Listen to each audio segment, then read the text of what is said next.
Atualidade Jurídica.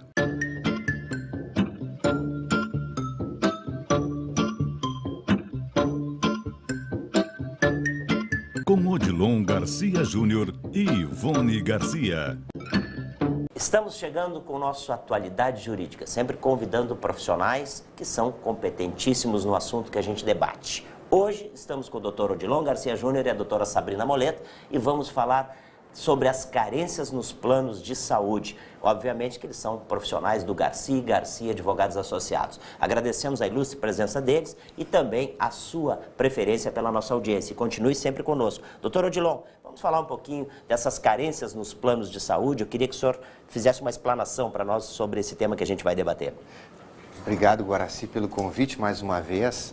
E esse tema dos planos de saúde, a gente entende que é extremamente importante na atual, vamos dizer assim, situação em que a sociedade se encontra. Porque hoje, para ser atendido num SUS, é muito complicado. Então, as pessoas estão recorrendo cada vez mais para os planos de saúde. Acontece que esses planos de saúde têm que ter regras, inclusive essas das carências que nós vamos comentar, que tem que estar muito clara para o consumidor, claro, aquele que contrata o plano de saúde. E o que nós enxergamos na prática e no dia a dia é que muitas vezes as pessoas desinformadas entendem que não podem usar o plano ou lhe é negada o acesso, o direito, né, o acesso à consulta ou alguma intervenção cirúrgica de urgência.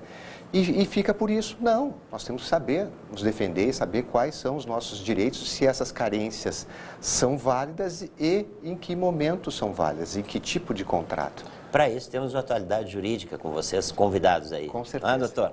Doutora Sabrina, muito bem-vinda ao nosso bate-papo de hoje. Eu vou abrir esse nosso encontro lhe perguntando o seguinte, para esclarecermos aos nossos telespectadores para o programa de hoje, o que é preciso saber sobre as carências nos planos de saúde?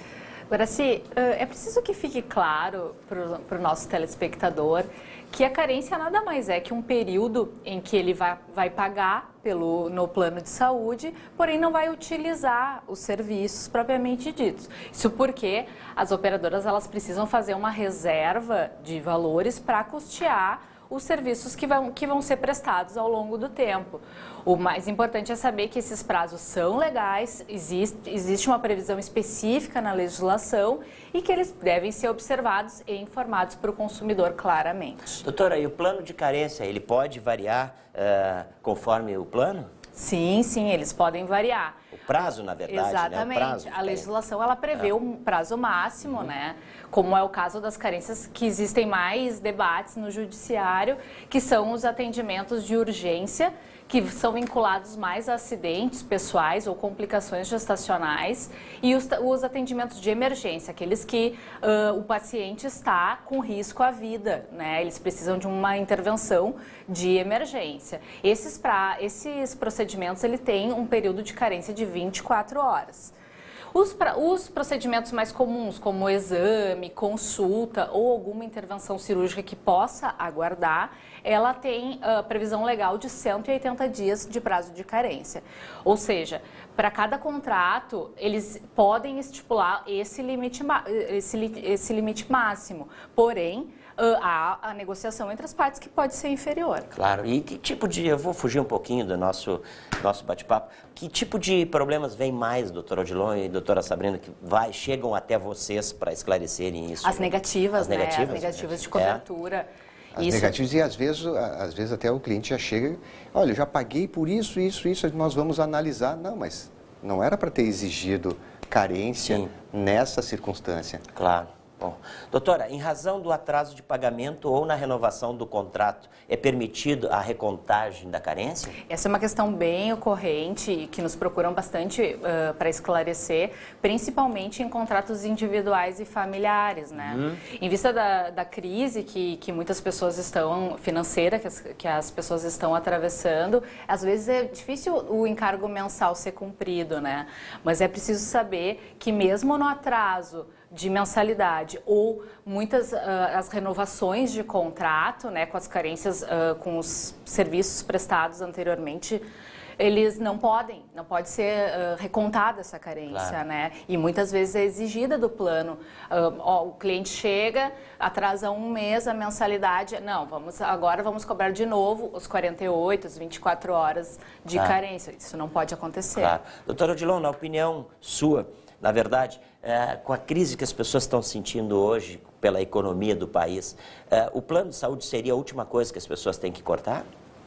Os planos de saúde são importantes, mas o custo do plano, às vezes, inviabiliza e não é a última. Não, às vezes é a primeira, né? Pelo custo. Então, nós temos necessidades mais básicas, a alimentação, Isso, né? exatamente. Às vezes, Locomoção, né? Locomoção, né? Às vezes... Os próprios medicamentos, medicamentos, né? Caríssimo. A educação dos filhos. Então, um plano de saúde, às vezes, ele fica inviabilizado pelo custo dele.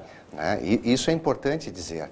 Né? Mas aqui, o que a gente observa é que mesmo as pessoas mantendo o plano e tendo os seus direitos garantidos, às vezes o plano nega indevidamente.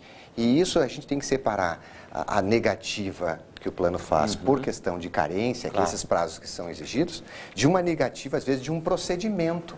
Né? Claro. De um procedimento, olha, esse procedimento cirúrgico aqui o plano não cobre. Tá? Isso não significa que tenha problema de carência. Evidente. Significa que pode ter um outro tipo de problema da lei. Uma negativa mais arbitrária. Uma negativa mais arbitrária, tá? Mas hoje é importante a gente focar, né, Guaraci, o que é esse problema que o plano exige que tu contrate, mas tu só vai poder usar os serviços depois de um determinado tempo. Tem algumas exceções, como a doutora Sabrina comentou, uma questão de urgência, eu me acidento num carro, num veículo. Tá? E eu tenho não estava programado? Isso não estava programado, isso está numa situação de risco. Evidente.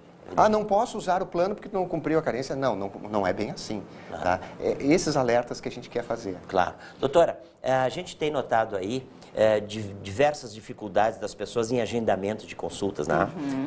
Para o atendimento. O que se pode fazer nesse caso quando tem dificuldade? Sempre que o participante desse plano de saúde encontrar essa dificuldade, a primeira coisa a se fazer é buscar as alternativas junto com a operadora de plano de saúde. Sempre observando a necessidade do registro disso através de um protocolo de atendimento, registro da data dessa solicitação e, caso a operadora não dê a solução ou alternativa para essa prestação de serviços que é necessário para o participante do plano de saúde, de mãos desse protocolo de atendimento, de todos os registros feitos administrativamente perante a operadora, aí fazer uma denúncia na ANS e buscar uma assessoria jurídica de confiança para que dê uma solução para essa situação, né? Claro. Doutor Odilon, antes de encerrarmos, eu gostaria de fazer uma colocação para os nossos telespectadores e um agradecimento a vocês, porque eu sempre tenho recebido, diversos lugares que eu chego nas ruas ou por telefone, as pessoas interagindo conosco, querendo saber mais detalhes sobre o assunto que a gente debate. Isso é muito importante, para isso a gente os convida para estarem conosco aqui. Né? Eu agradeço também, eu sinto que esse espaço que tu colocas aqui para informar o telespectador sobre os seus direitos é uma questão de cidadania também, né? E a gente dá utilidade pública, na verdade. A gente dá uma informação até sobre o direito para as pessoas preventivamente, se a gente coloca, saberem se colocar defendendo os seus direitos. Exatamente. Eu acho muito importante, Guaraci, e eu que te agradeço por tu teres essa iniciativa de levar essa informação para o teu público, para o teu telespectador. Que bom, isso só vem somar pelo trabalho que a gente faz aí, e vocês também, profissionalmente, nos colaboram muito dando essas informações para o Atualidade Jurídica, é isso? É isso. Muito obrigado pela presença de vocês hoje, espero que vocês voltem em breve, né? Para que a gente possa debater outros assuntos que sejam de interesse do nosso telespectador, tá bem? Obrigado, doutora Odilon, obrigado, doutora Sabrina. Esse foi, e obrigado a você que nos assistiu até agora. Obrigado pela sua audiência. Voltamos no próximo programa. Até lá.